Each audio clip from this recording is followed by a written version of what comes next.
Welcome to Right on Track, a songwriting podcast. Thanks to Tone for tuning in. I'm Demi Michelle Schwartz, and I'm thrilled you're joining me on my songwriting journey. So kick back and relax, don't fall flat, and remember, stay right on track.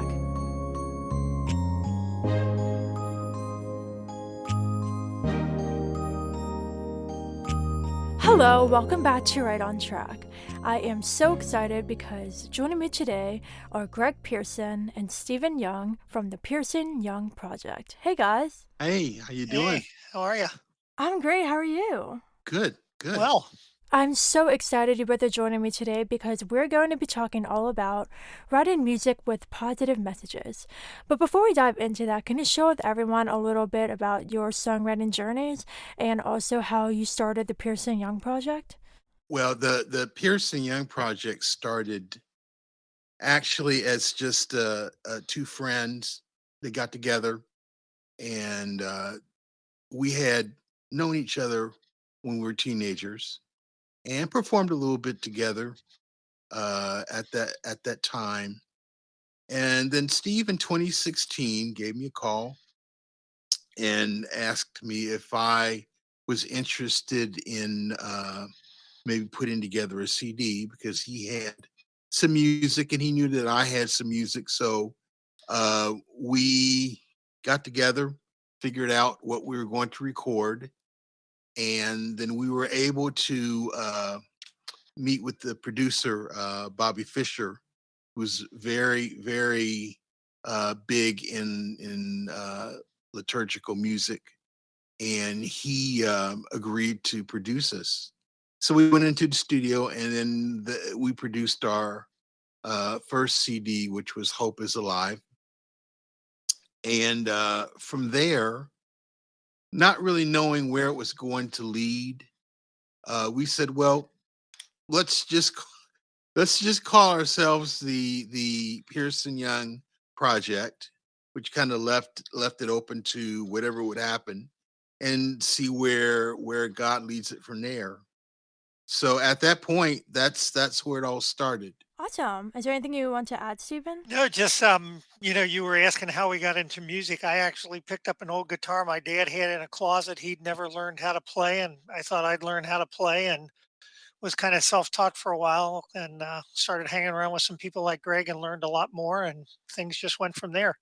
Yeah, and for me, I was at someone's house one day, and they taught me three chords, and from there on, it became if a love affair between me and music.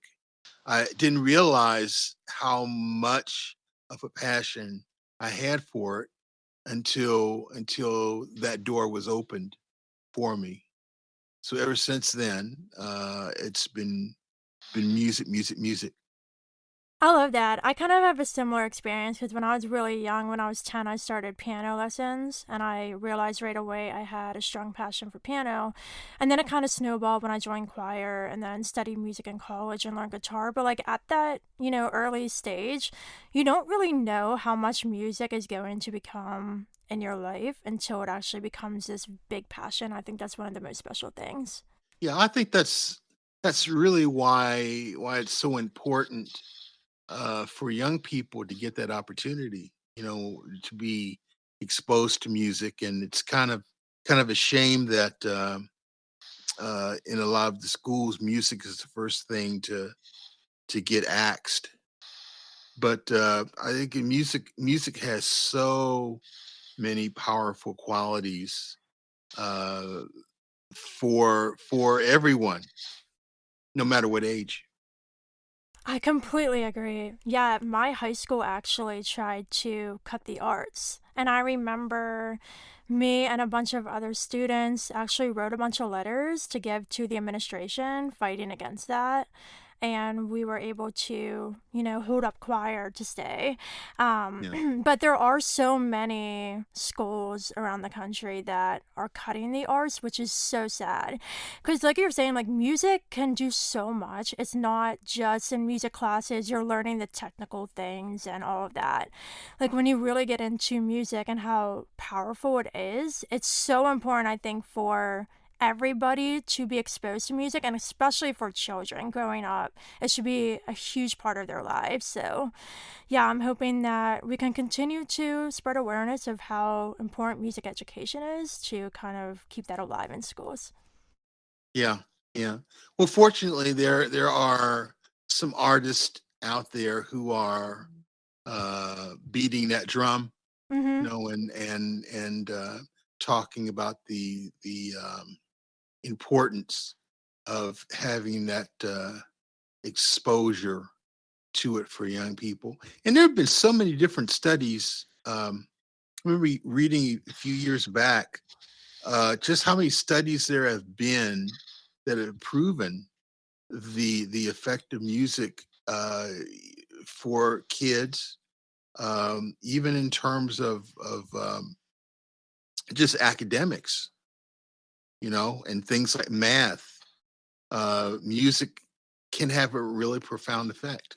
And just even as relates to the topic for today, Demi, I know for myself when I started listening to music, and music was always around our house. And I remember in second grade, Dad bought each of us when we got to second grade a transistor radio with an earplug, and it was like always with me from there on out. Yeah. But music just takes you places emotionally. If you're in a tough spot, it lifts you up. So I think that's part of for myself, even getting into writing music that has more of a positive message is like, I know from my own experience that no matter what's going on, music can put you in a whole different place. And I think a lot about kids that are in rough spots and how music might be the bright thing that kind of takes them out of that for a while and gives them a glimpse of what else might be there. Oh, 100%. Yeah, absolutely. And I think that's a great transition into our quote for the episode, which is by Pablo Casals. So would you like to read that? Sure. Pablo Casals says, music is the divine way to tell beautiful, poetic things to the heart. Can each of you share what this quote means to you? I mean, I could start. For me, it's like music hits the heart. I mean, when you think of songwriting, you think a lot goes on in the head, but boy, so much of it is driven from the heart. And like I was saying earlier, I know my experience and my tastes have ranged the whole gamut of almost any kind of music you'd want to listen to, but it just really hits you in the heart. I mean, I even remember when I first started hearing some heavy metal stuff, just that thump, thump, thump almost got in rhythm with your heartbeat, and would send a message to you, coupled with the lyrics, but just the poetry and the love and the emotion that's in there is just wonderful. For me, that quote really hits home as far as the type of music that we do, which is geared toward helping people in their experience, their personal experience with God. The lyrics, the the music itself. When we set out to record these songs and perform these songs, the hope is that in some way, what we're singing about is impacting the people who are listening. I know an example for me, even though we've ourselves heard this music over and over. I just know recently I was listening to one of Steve's songs, which is "Until I Rest," and I heard that song many, many times in the process of recording it and performing it. But I went back just one day and decided to listen to it and let it minister to me, as opposed to, oh, we're doing this song. And I was amazed after hearing it for so many times how that one time I sat and just let it flow, how much it helped me to be able to relax and reflect and take me to a place. And I think that's what we hope that our music does when we share it with people is it takes them to a place.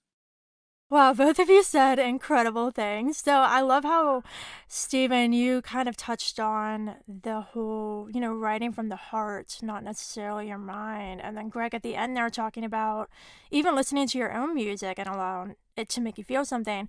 I think, when you write music with positive messages, it needs to come from the heart. I've always heard, write from the heart and revise from the mind. Like, you want to get the song out and get the meaning out. It doesn't have to be perfect. Then you can always go back and, revise it to craft it better. But I think when we're writing and trying to express something and write something to touch hearts, we have to not filter ourselves as we're writing it, because we want it to be as authentic and real as it can be. And I think when we're able to do that, that's what leads to these very authentic and emotional songs, because they're truly from us and express something that we believe in, that we want to share. And then when that translates to the listener, they definitely feel that. So when you guys were, growing up, or even now, are there any songs in particular by other artists that every time you listen, it takes you to a very positive and uplifting place? Well, one of the things, about what we do, and we write about things that have to do with quote religion, although I don't really particularly like that word. We talk about having a relationship with the Lord. Um, that takes so many forms, and I like listening to music that has a message, whether it's about a relationship, especially about relationships, because our relationships are so important, play a part very often in how we do relate to God. One favorite song of mine is "Leader of the Band" by Dan Fogelberg. And one of the reasons that song really speaks to me is because it's an emotion, it's a feeling that Dan Fogelberg was trying to express about his relationship with his father and his relationship with music and how that impacted him. I just think it's just a really classic example of how music can touch a person, and how music can bring things out of a person as well. So that's a favorite for me. But there's so many um, songs out there uh, over the years I've enjoyed.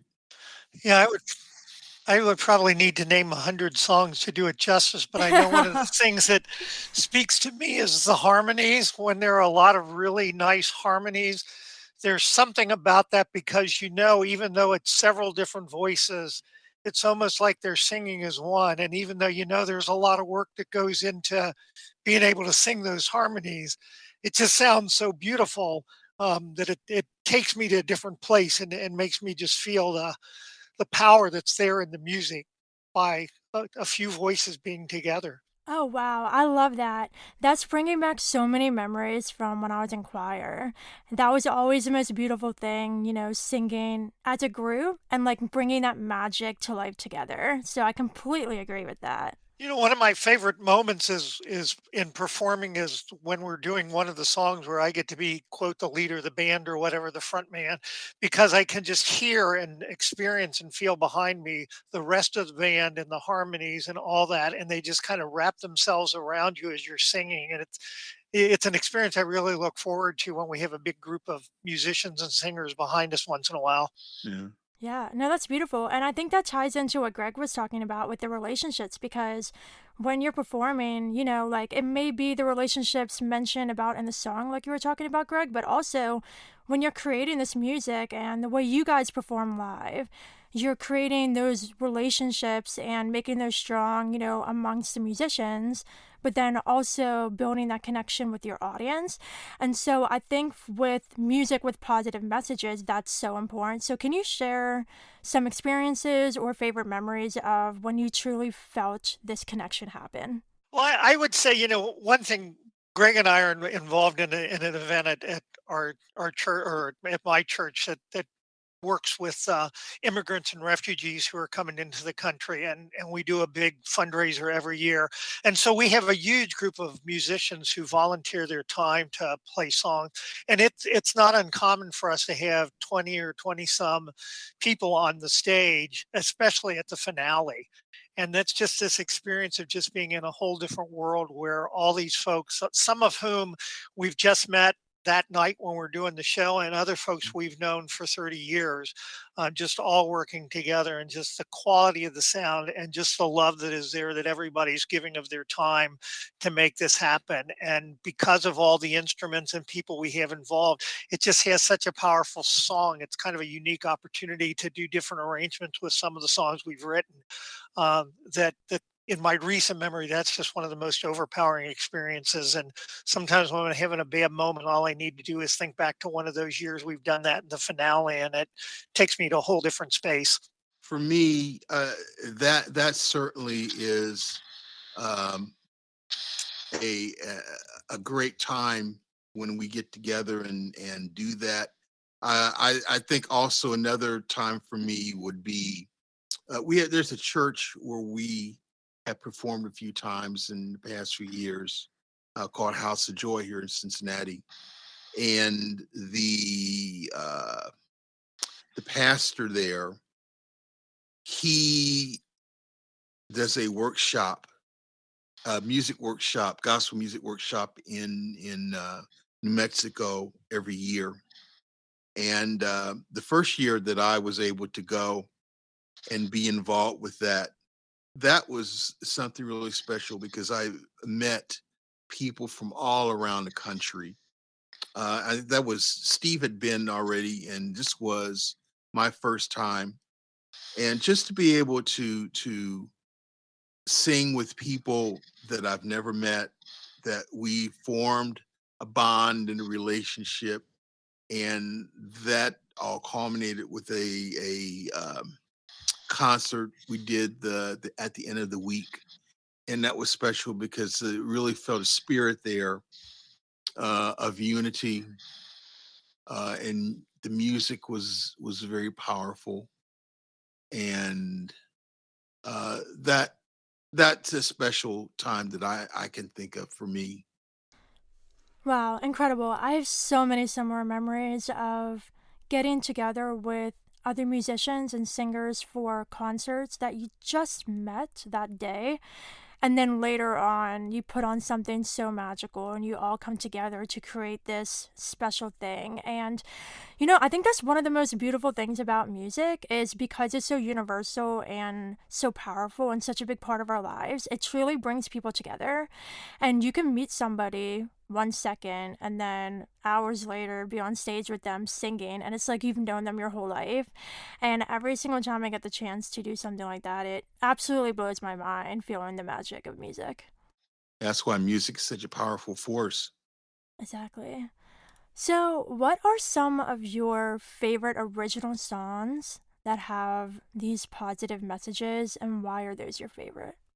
We are the title song for our first CD was "Hope Is Alive," and that was a song that I had written um, for an AV project, audiovisual project, and the meaning of that song is that uh, even though there is a lot of negativity, even though things might seem dark, there's always that hope that is there. And it's really kind of become a part of our overall message as performers is that hope is alive, and that we expect that the music that we do is going to, in some way, bring hope to people. And then also, and bring hope to people, that people can be hope for maybe other people. So it's that hope for the hopeless uh, theme, where if we embrace hope, if we embrace uh, the positive, that we can bring that to other people in our everyday lives, in large ways or in small ways.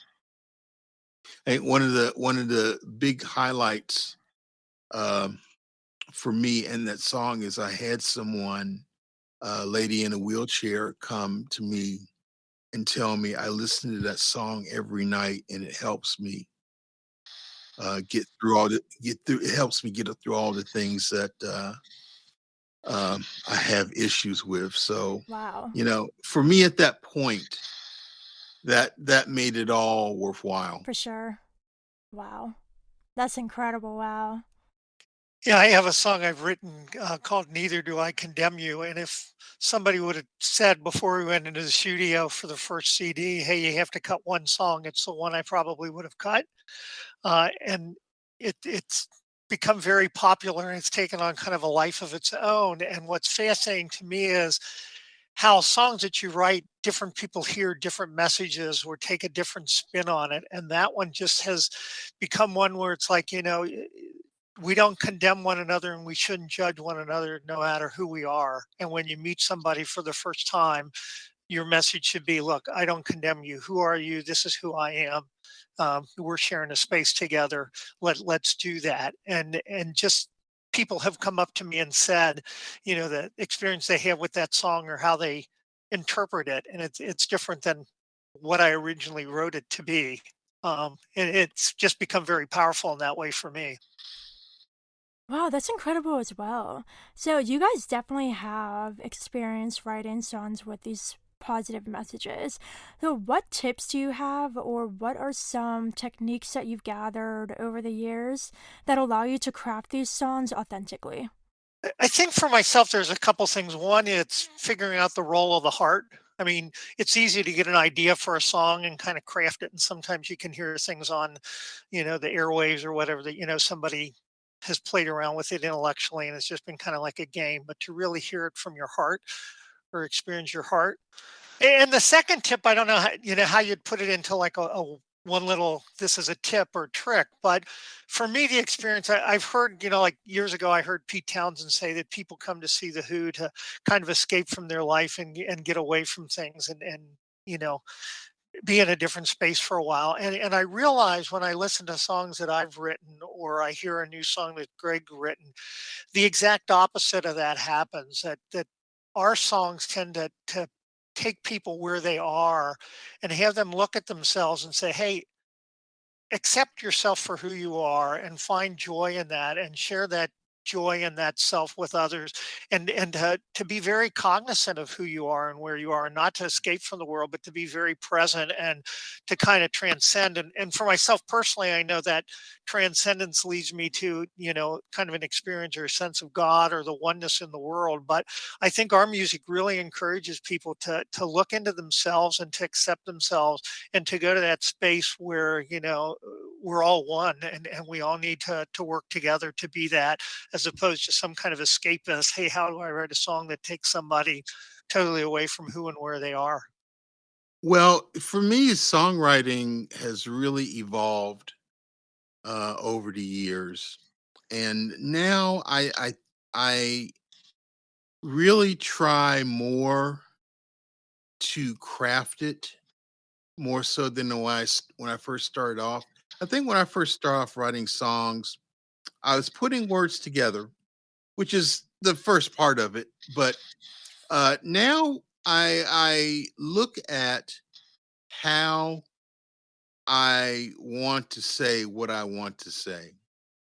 And I feel like now that I'm older, I probably have more to say now than maybe I might have a few years back. But now I say it in a way that hopefully, when I communicate it through the music, that people will be able to follow it, that people will not get bored with it, because now the attention span of folks sometimes is very short.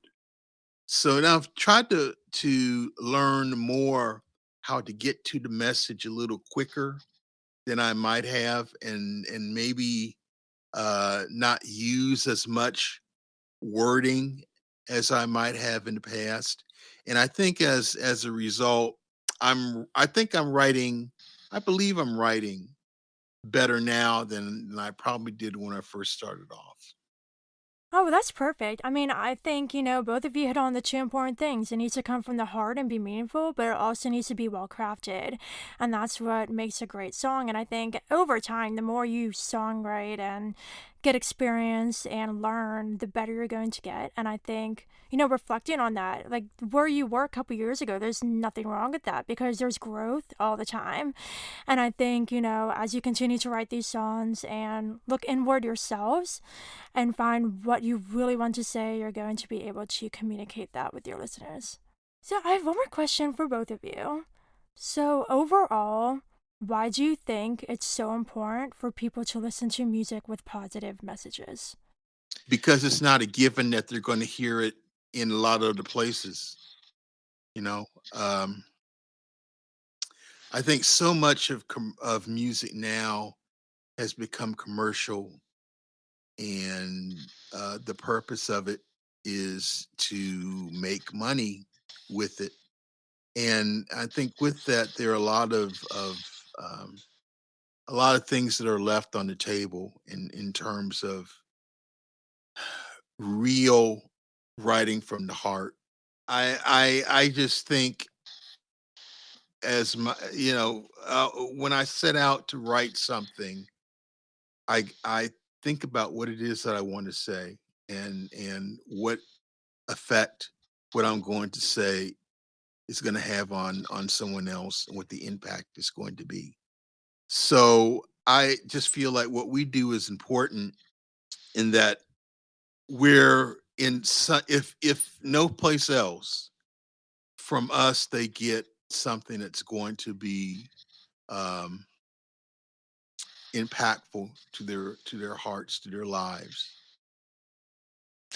Yeah, my initial response to your question was if you're not listening to songs that have a positive message, you're listening to songs that have a negative message, and it would take you to a pretty dark spot. And I sure wouldn't want to go there. But I think the other thing is, we all, and I don't care who you are, you have moments in your day or moments in your life where you're just kind of blah or things aren't going the way you'd like. And so for myself, I know a lot of times it's music that pulls me out of that, whether it's something that's been with me for 20 minutes or something that's been bothering me for a week. It's like all of a sudden, there's almost always music that helps me pull out of that and say, hey, yeah, there's some hope here. There's a light here. And I think that's what we try and be is a light and a ray of hope for folks that they can follow.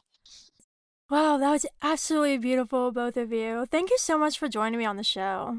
Oh, Thanks thank for you for inviting having. us. Yes, we've Yeah, of enjoyed it. course. Before you go, can you share with the listeners where they can find you on social and listen to your music? Well, we are at Pierson-Young Project.com. We are on all the platforms, Pandora, Spotify, iHeart, Apple, and a few others as well. Um, we're on Facebook. Just starting into to Instagram, still navigating that one. um, but I mean, we're out there. Just put in Pearson Young Project. Fabulous. Well, thank you so much again for joining me for this awesome conversation. Listeners, thank you so much for listening to this episode with Greg and Stephan. And of course, until next time, Stay stay right right Right on on on track. track. track.